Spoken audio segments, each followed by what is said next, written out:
평생 국가와 가족을 위해 성실하게 일하며 헌신하셨습니까? 그런데 은퇴 후 남은 것이 빈곤과 고독뿐이라면 얼마나 억울하시겠습니까? 여기 요양원 대신 차라리 감옥을 선택하는 일본의 노인들이 있습니다. 노후 파산이 만든 씁쓸한 현실과 남일 같지 않은 이유를 파헤쳐봅니다.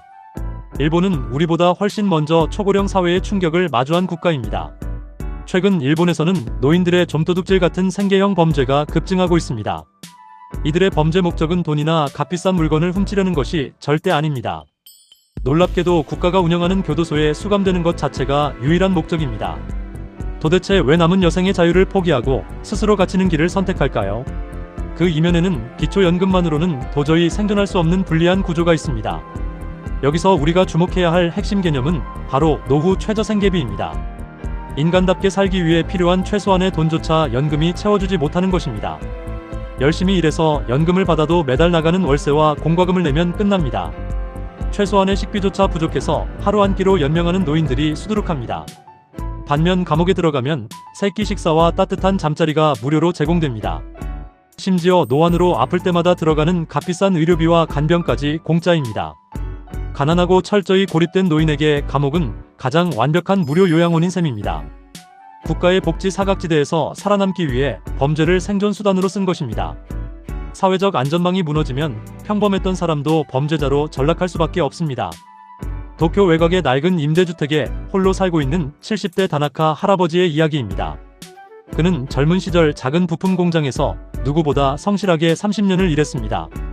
하지만 은퇴 후 그에게 남은 것은 매월 지급되는 60만 원의 연금이 전부입니다.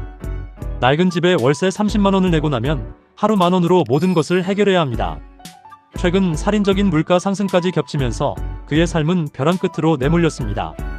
아내는 몇 년 전 병으로 세상을 떠났고 자식들과는 연락이 끊긴 지 오래입니다.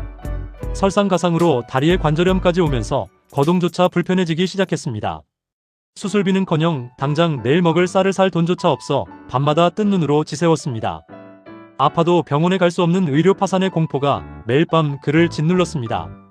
결국 다나카 할아버지는 동네 마트에 들어가 주먹밥과 샌드위치를 훔쳤습니다. 그리고 도망치기는커녕 그 자리에서 경찰이 자신을 체포해주기를 기다렸습니다.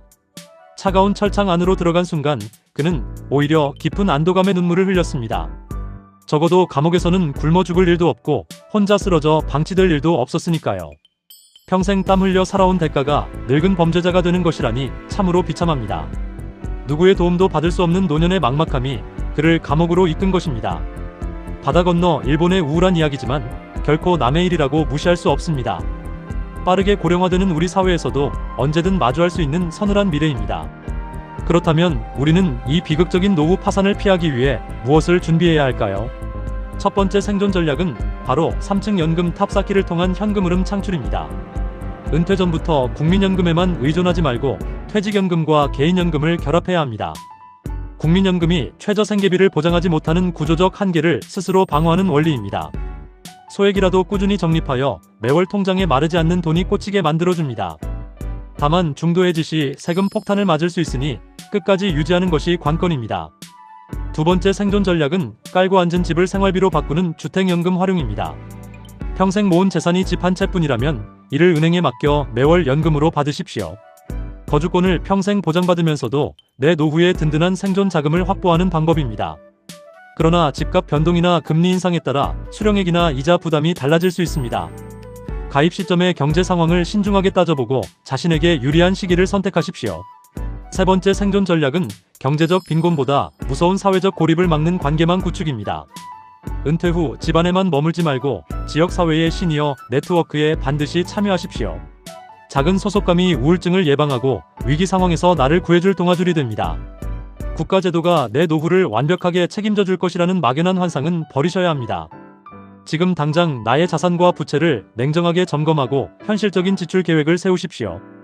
은퇴 후의 삶은 철저한 준비와 냉혹한 현실 인식 없이는 결코 평안할 수 없습니다. 스마트 은퇴 연구소를 구독하시고 안전하고 든든한 노후를 위한 지혜를 얻어가십시오. 여러분의 노후 준비에 대한 고민이나 다양한 의견을 댓글로 자유롭게 남겨주세요.